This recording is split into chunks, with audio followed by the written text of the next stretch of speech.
요즘 전 세계를 핫하게 만드는 오징어 게임에서 입고 나온 운동복입니다. 조현희 원장님, 이 운동복이 얼마인지 아십니까?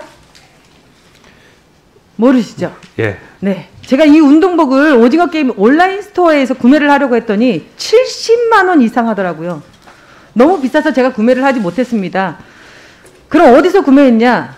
제가 국내 인터넷 사이트에 들어가 보니까 저렴하게 판매되고 있어서 제가 직접 구매를 해서 우리 직원이 번호랑 이름을 붙여주었습니다. 원장님, 오징어 게임은 누구 겁니까? 한국 것입니다. 한국 거예요? 콘텐츠 제작사 겁니까? 아니면 유통한 넷플릭스 겁니까? 제작사는 한국사인데. 아, 그건 알고 있죠. 제작사는 네. 한국, 콘텐츠는 제작사는 한국, 유통은 넷플릭스한테 했습니다. 뒤에서 보충 설명 더 드리겠습니다. 자, 화면 한번 보시죠. 인천 송도 국제도시 한번 가보셨습니까? 제가 지난해는 가봤는데 다시는 보지 않았습니다. 허얼펄에서 최고 첨단 도시로 거듭났습니다. 그때 처음 손을 내민 미국 개발업체가 거의 독점 건설 계약을 체결해 막대한 이익을 받습니다. 이후 돈이 된다 싶으니 부랴부랴 국내 기업들이 투자를 하기 시작했습니다. 이런 유사한 일이 지금 국내 OTT 시장에서 벌어지고 있다는 겁니다. 제작비를 지원하되 지식재산권은 넷플릭스가 독점하는 구조 탓에 오징어 게임이 아무리 흥하고 핫해도 현재 온라인에서 판매되고 있는 달고나 세트, 무궁화 영희 인형, 운동복 같은 굿즈에 대한 수입도 다 넷플릭스 겁니다. 알고 계시죠? 이 원장님, 제작비 200억을 지원해준 넷플릭스는 오징어 게임 공개 3주 만에 시가총액이 얼마인지 아세요? 무려 28조 원가량 늘었습니다. 투자 대비 어마어마한 금액입니다. 또한 전 세계 1억 1,100만 개 계정이 오징어 게임을 시청했는데 구독료만 1조 7천억 원가량을 벌어들인 셈입니다. 만약 제작사가 IP를 확보했더라면 실속은 넷플릭스가 아닌 제작사가 챙길 수 있었을 겁니다. 제주는 제작사가 부리고 돈은 넷플릭스가 받는 거죠. 콘지노는 올 한 해 OTT 특화 콘텐츠 제작 지원에 얼마나 투자했는지 제가 한번 살펴봤어요. 단 14억 원밖에 지원을 하지 않았더라고요. 드라마 3편과 다큐 예능 3편에 많게는 3억 원, 적게는 6,200만 원가량의 제작비 일부만 지원했습니다. 넷플릭스 올해 국내 콘텐츠 투자한 5,500억의 0.3%밖에 안 되는 수준입니다. 이거 말도 안 되는 거죠. 원장님, 저는 지난 8월 OTT 환경에서 영상 콘텐츠 확장과 육성 방향 토론회를 주최한 바 있습니다. 우리나라를 대표하는 콘텐츠 패널들이 공통적으로 무엇을 요구하는지 알고 계십니까? 예, 들었습니다. 지식재산권 확보 필요성을 강하게 어필했습니다. 넷플릭스 줄서기만으로는 수익을 내서는 안 된다는 겁니다. 현재 콘지논이나 문체부 정책은 직접 지원 정책 중심이라 지원하는 제작비마저도 일부 지원입니다. 게다가 공모사업 등 콘지논의 지원사업 진입 장벽의 규제가 너무 까다로워서 영세 제작사들이 지원조차 못하고 결과적으로는 다 어디로 가느냐? 대형 제작사가 독식하고 있는 현상입니다. 영세 제작사가 대형 제작사와 차별화된 방식으로 OTT 서비스의 새로운 판로를 개척할 수 있도록 돕는 것이 어디의 역할입니까? 저희 역할이라고 봅니다. 네, 맞습니다. 콘지논의 역할입니다. 국내 OTT 시장은 글로벌 OTT에 무섭게 잠식당하고 있습니다. 문체부도 콘지논도 장기적인 투자와 자금 지원이 뒷받침된 플랜을 세워 이제는 우리가 잠식할 수 있도록 해야 한다고 보는데 원장님 동의하십니까? 예, 동의합니다. 네. 예쁜 그릇은 많은데 그릇 위에 놓을 음식이 전혀 없습니다. OTT 플랫폼의 가치와 경쟁력을 결정하는 기준은 콘텐츠입니다. 플랫폼에 담을 맛있는 음식, 즉 콘텐츠가 중요하다는 것에도 동의하시죠? 예, 그렇습니다. 네, 또 제 질의가 끝난 후에 현장 종사자들의 애로사항, IP 확보의 필요성, 지원 및 공모사업 강한 규제로 인한 진입 장벽의 어려움에 대해 일괄적으로 답변 부탁드립니다. 다음은 영상물 등급위원회 최윤희 위원장님께 질의하겠습니다. 화면 한번 보시죠. 요즘 젊은 층 사이에서 굉장히 핫한 SNL 코리아라는 프로그램 아십니까? 네. 네, 쿠팡의 OTT 플랫폼 쿠팡 플레이에서 독점으로 제공합니다. 그런데 이 원장님, OTT 서비스로 상영되는 모든 영상물은 반드시 영상물 등급위원회 사전 등급 심의를 거쳐야 하는데 화면의 왼쪽 하단을 보면 영상물 등급위원회가 아닌 방송 심의 등급이 나와 있어요. 왜 이런 겁니까? 그러니까 방송사에 먼저 나가는 거는 저희가 등급 분류를 하지 않아도 되기 때문에 이런 등급 회피 사항이 벌어진다고 생각합니다. 잘못된 거죠? 이거 네. 꼼수잖아요. 꼼수 맞죠? 네네. 네, 이거는 꼼수입니다. 영등이의 심의 기간을 기다릴 수 없던 쿠팡이 어떻게든 방송됐다는 걸 증명하면 영등이 심의를 피할 수 있다는 예외 조항을 이용하기 위해 영세한 지상파 DMB 방송사에 새벽 3시에 방송을 내보낸 겁니다. 네. 맞죠? 네. 알고 계셨죠? 네네. 이런 꼼수가 상당히 오랫동안 이루어지고 있는데 이 원장님 다 알고 계셨다고 하니까 그렇다면 이런 것을 걸러내지 못한 것은 단편적인 예이고 영등이의 비디오물 등급 분류 현황을 보면 최근 2, 3년 사이 넷플릭스 같은 OTT 사업자의 비디오물 심의 신청이 폭증하면서 지난해 동기 대비 무려 76.1% 증가했습니다. 지금 화면 보시면 나오고 있죠. 비디오물에 대한 법정 처리 기간은 14일인데 올 1월부터 8월까지 영등이에서 심의 기한을 맞춘 건 67.7%밖에 7%에 그칩니다. 나머지 32.3%는 심의 기한 내에 처리하지 못했습니다. 제가 지금 이 말씀을 왜 드리고 있다고 생각하십니까? 적체 때문에 하시는 말씀이라고 생각합니다.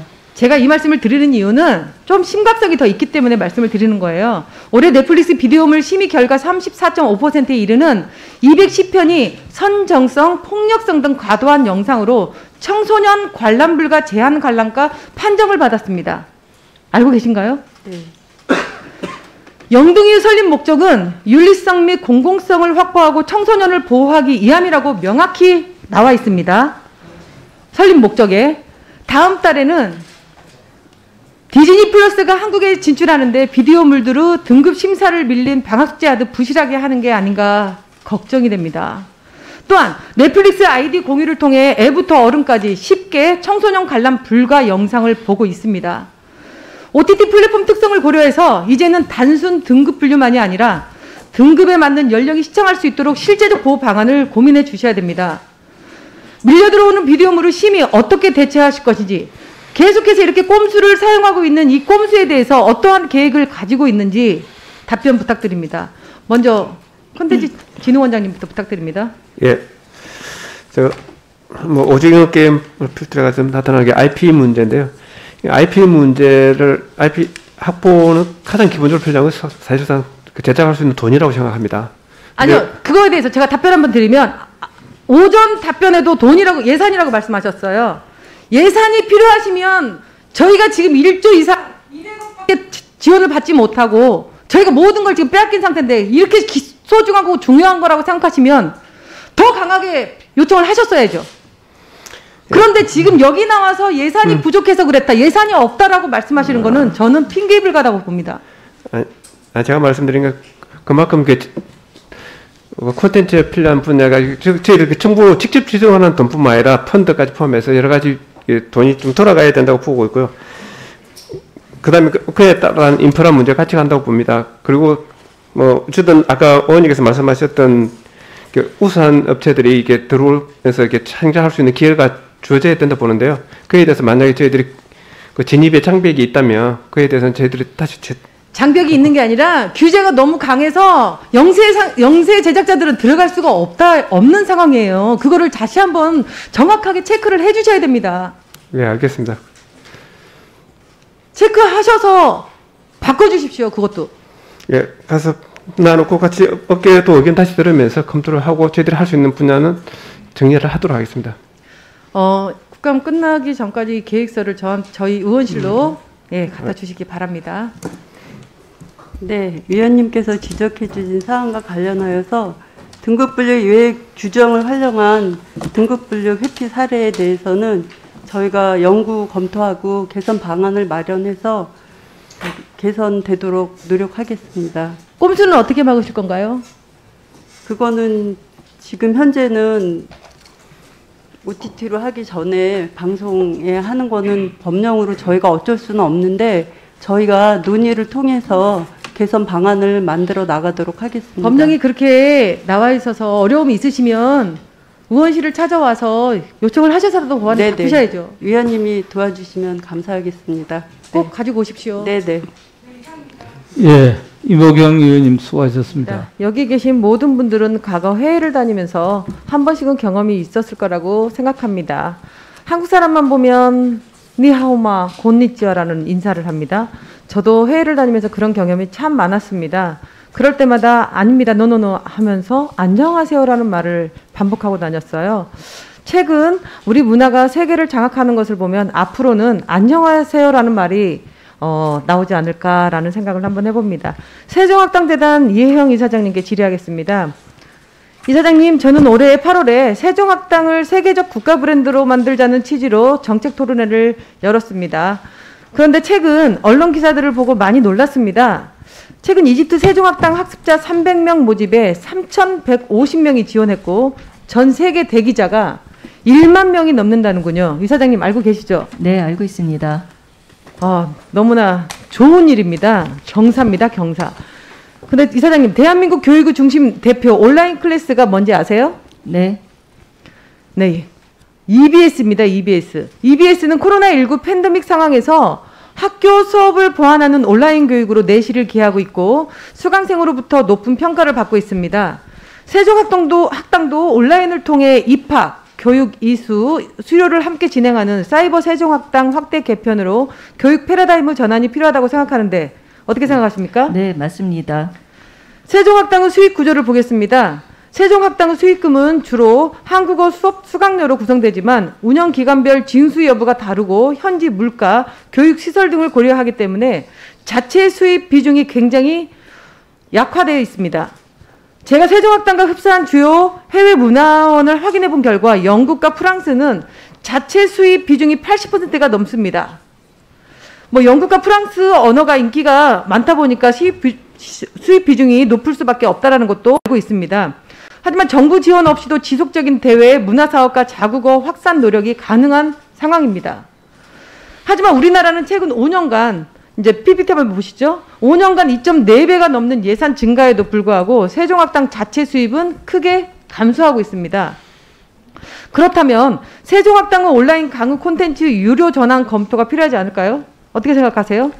네, 의원님 말씀에 적극적으로 공감을 하는 바이고요. 저희 국고보조금 사업으로 사업을 수행을 하고 있는 상황이긴 한데요. 향후 문체부와 협의해서 의원님 질의하신 내용에 맞추어서 대응 방안을 모색하도록 하겠습니다. 네, 이를 통해서 대기 수요자들의 교육 수요를 충족시키고 이 수익금을 장학금 혜택으로 활용하면 동반 수익 구조 개선이 좀 되지 않을까, 저는 이렇게도 한번 생각을 해봅니다. 그리고 이사장님, 지난 1일 국정감사 참고인으로 출석한 자흐라 알사피 퀸틴 티제 학생은 외국인인지 한국인인지 가늠하기 어려울 정도로 저보다 발음이 더 정확했습니다. 앞에서 박정호 님도 잠깐 언급하셨지만 자연스럽게 홍보할 수 있는 부분들이 많습니다. 저는 이렇듯 뛰어난 외국인들을 현지 교원으로 채용을 해서 자연스럽게 한류 문화를 전파시켜야 한다고 생각하는데 이 부분에 있어서 어떻게 생각하십니까? 네, 공감하는 바입니다. 그래서 올해부터는 현지 한국어 교원 양성과정 사업을 본격 추진하기 시작했는데요. 11개국 12개소에서 185명이 신청해서 운영을 시작을 했습니다. 그러나 말씀하신 대로 현지화된 교원 확보를 위해서는 조금 더 양성 과정을 지속 확대하는 필요성이 있다고 저희도 공감하고 있습니다. 앞으로 많은 공감과 관심과 지원을 부탁드립니다. 네, 이거를 보게 되면 매년 세종학당으로 파견 가는 국내 교원 예산이 90억가량 되는데 체류비, 이전비 등 소요되는 재원이 워낙 크기 때문에 지금 말씀하신 부분을 많이 좀 바꾸시고 참고를 하시고 그렇게 꾸려나가야 된다고 생각합니다. 현지 교원을 채용하게 되면 홍보 효과가 예산 절감 2마리의 토끼를 다 잡을 수 있는 거죠? 네. 네. 아울러 한국어 열풍 BTS와 싸이로 인해 전 세계인들이 국적을 초월해 춤과 노래를 따라 부르며 시작되었습니다. 알고 계시죠? 그것도? 네. 노래와 춤과 같이 이목을 집중시킬 수 있는 문화 콘텐츠 프로그램을 확장 개발한다면 한류 열풍에 기여하고 교육에 흥미도 더할 수 있을 거라 생각하는데 어떻게 생각하세요? 네, 맞습니다. 그럼 춤과 노래 이러한 것을 프로그램에 더 접목시켜야 되는 거죠? 네, 맞습니다. 의원님 의견에 적극 공감하고요. 재단 사업에 적극 추진 반영할 수 있도록 하겠습니다. 앞으로 이와 관련해서 여러 가지 면에서 또 도움 주시기를 부탁드립니다. 세종학당의 재정 건전성 확보를 위한 사이버 세종학당 확대 개편 방안, 교육 문화 강의 콘텐츠 확대 방안, 자체 수입 확대 방안, 현지 고용 채용 확대 방안에 대해 이혜영 이사장님이 이 자리를 빌어 더 하고 싶은 말이 있으시면 이 자리를 빌어 말씀 한번 해보십시오. 네, 저희가 지적해 주신 모든 것들이 저희 그 자체 내에서도 업무 현안으로 검토되고 있는 바에 있고요. 또 위원님들께서 많이 그 지적도 해 주시고 대안 모색도 해 주시는 덕분에 저희가 조금 더 예산 편성에 힘을 얻을 수 있었던 것이 사실이고 그 부분에 대해서 깊이 감사드립니다. 그러나 해주신 모든 것들을 저희가 조금 더 전략적으로 추진하기 위해서는 예산 편성이 지금보다 적극적인 편성 확보가 필요한 것이 사실이고요. 이와 관련해서는 의원님들께 찾아뵙고 말씀드린 바도 있습니다. 더 관심 가져주시기 바라고, 또 이제 예산 편성만 가지고 되지 않습니다. 왜냐하면 저희가 예산은 늘어났습니다. 작년 대비 올해도 45% 늘어났는데요. 그러나 이 예산이 늘어난다고 해서 예산을 관리할 인력이 그대로이다면 너무 노동 강도가 강하고 좀 압박이 있기 때문에 사실 실효성 있는 시행이 그렇게 원활치 않을 수 있다라는 점도 말씀을 드리고 싶습니다. 그래서 이 자리를 빌어서 의원님 도와주시기로 관심 가져주신 여러 의원님들 좀 적극적으로 지원해 주시기를 간곡히 부탁드립니다. 이상입니다. 저작권 보호원 박주환 원장님께 질의하겠습니다. 노래 한 곡 먼저 듣고 시작하겠습니다. 别问谁对谁错，错的只是那句承诺。若你没说过爱。 방금 들은 이 노래 어떠신가요?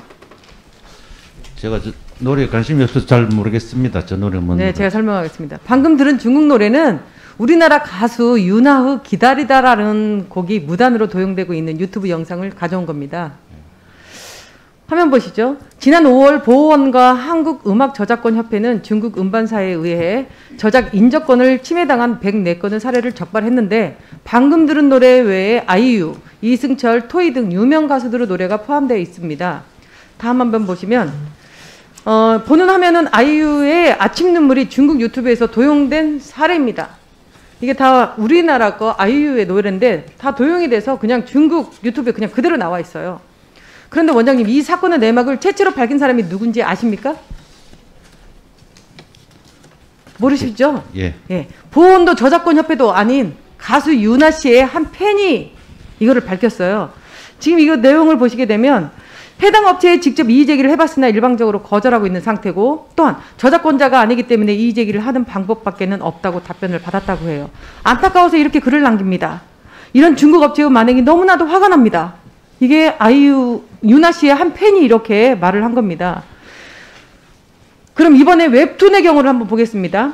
2021년 문체부 저작권 보호 활동 활성화 사업 예산은 총 256억 원, 내년에는 22%나 증가한 314억 원에 책정됐네요. 예산 집행의 효과가 있을까요? 있다고 생각하세요? 예산을 22%나 증액해주면. 사실 네, 아니오로만 답해주세요. 시간 관계상. 예. 예, 있다고 생각하세요? 네, 저희 보좌진이 직접 검증 한번 해봤습니다. 잠깐 영상 한번 보시죠.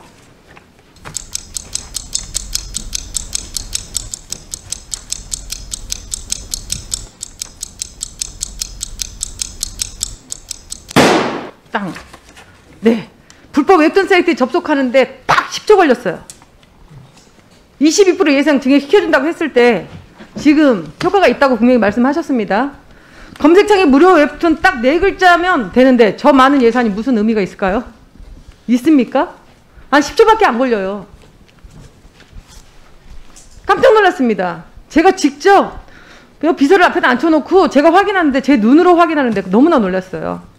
전 세계 피해 작품 수 1위, 3,183억 원의 피해 추산액, 웹소설 분야나 작가들의 처우 개선까지 생각하면 한류 웹툰의 현 주소는 처참합니다. 화면 한번 보시죠. 잘한 것으로 1위를 해야 되는데 어떻게 처참한 것으로 1위를 하고 있습니까?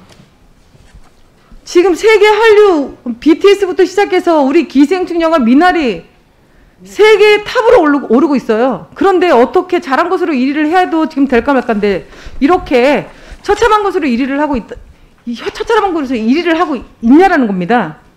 내년에 300억 원이 넘는 예산을 가지고 더 이상은 기술적 한계가 있다, 해외 사이트 차단에 어려움이 있다 등은 핑계만 되지 않기를 진심으로 바랍니다. 원장님, 저작권 보호 없는 콘텐츠 강국은 없다라는 차원에서 이용자 중심의 저작권 보호 어떻게 해나가실 건지 계획을 한번 말씀해 보세요.